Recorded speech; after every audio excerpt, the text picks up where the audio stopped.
Salut, c'est Fred. Aujourd'hui, nous allons aborder la manipulation des matrices avec R. Pour ce faire, nous allons créer deux matrices. Nous aurons la matrice M1 qu'on va créer avec la fonction matrix. Les éléments de M vont de 1 à 9.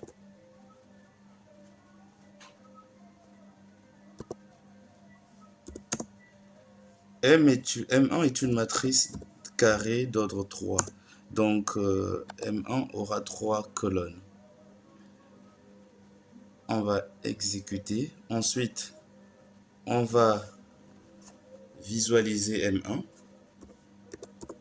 Donc, on voit bien que M1, c'est une matrice carrée d'ordre 3 dont les éléments vont de 1 à 9. Une des choses qu'on peut faire, c'est de déterminer la dimension de M avec la fonction dim. Dim de M, de M1, bien sûr. Ça nous donne 3, 3. Donc, 3 lignes et 3 colonnes. Donc, M est bel et bien une matrice de 3 lignes et de 3 colonnes. Nous pouvons également calculer le déterminant. Le déterminant avec la fonction det. Det de M1 nous donne 0. On peut également déterminer la transposée de M. M1. La transposée, c'est que les lignes deviennent des colonnes. Nous allons créer une deuxième matrice M2 qui n'est d'autre que la matrice unité d'ordre 3. La fonction diag permet de créer les matrices unités. On va mettre diag de 3 pour que nous ayons une matrice unité d'ordre 3. Ok, on va visualiser M2. On voit bien que M2 c'est une matrice unité d'ordre 3. Ce que l'on peut également faire, c'est de déterminer la matrice inverse.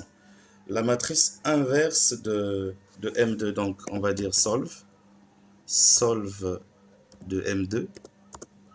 Bon, on le sait déjà, la matrice unité d'une matrice, la matrice inverse d'une matrice unité donne toujours la matrice unité. Une des choses qu'on peut faire, c'est de calculer les valeurs propres et les vecteurs propres. La fonction qui permet de le faire, c'est eigen de M2.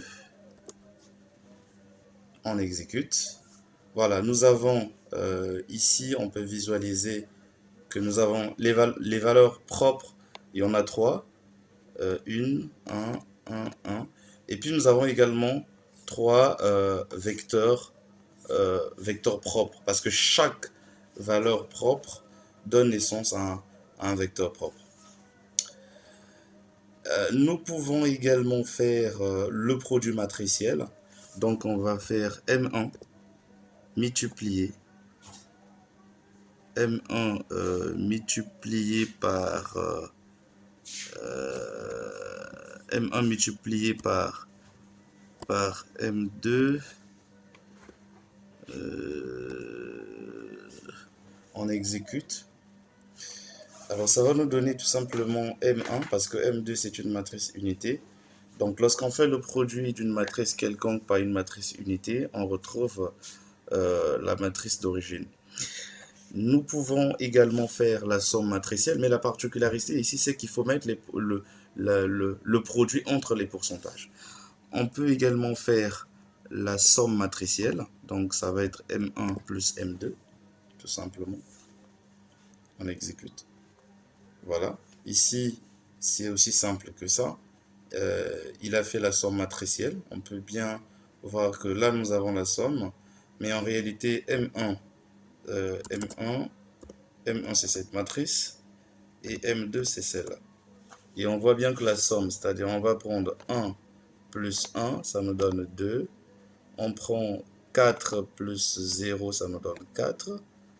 7 plus 0, ça nous donne 7. Un autre cas, ça va être 9 plus 1. Ici, ça me donne 10. Donc, nous avons fait le produit matriciel. Nous avons fait la somme matricielle. Nous avons déterminé les vecteurs et les valeurs propres. Nous avons déterminé la transposée d'une matrice, l'inverse d'une matrice, la dimension de la matrice. Après, un autre aspect qui peut paraître important dans la manipulation des matrices, c'est l'indexation des matrices. Lorsque je prends, par exemple, M1, je peux vouloir juste observer le premier élément de M1, c'est-à-dire l'élément qui se trouve à la première ligne, au croisement entre la première ligne et la première colonne. Dans ce cas, je vais écrire M1, j'ouvre les crochets, voilà. On va ouvrir les crochets. On va dire première ligne et première colonne. Cet élément vaut 1. Ici, j'ai M1. À supposer que je vais voir l'élément 9. L'élément 9 se trouve au croisement entre la troisième ligne et la troisième colonne. À ce moment-là, je vais écrire M1, je mets les crochets, je dis troisième ligne et troisième colonne. Ça va me donner 9. Je peux vouloir observer juste les éléments qui se trouvent à la première ligne, c'est-à-dire je mets 1, virgule. Je ne précise pas les colonnes parce que je veux prendre toutes les colonnes,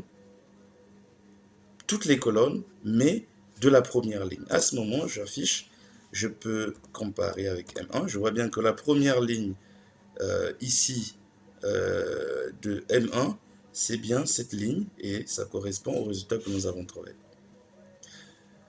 Le résultat est là. Ici, c'est 1, 4, 7. La première ligne, c'est bien 1, 4, 7. On peut utiliser le même principe pour avoir les éléments, par exemple, de la troisième colonne. À ce moment-là, on ne va pas préciser les lignes parce qu'on va prendre toutes les lignes. Donc, on ne précise pas les lignes, mais on précise qu'on veut la troisième colonne. Et donc, ça nous donne ça. Qu'est-ce que ça fait? La troisième colonne, elle est là, c'est-à-dire 7, 8 et 9. C'est bien le résultat que nous avons. Alors, on pourra approfondir une prochaine fois avec les matrices. Merci d'avoir suivi la vidéo.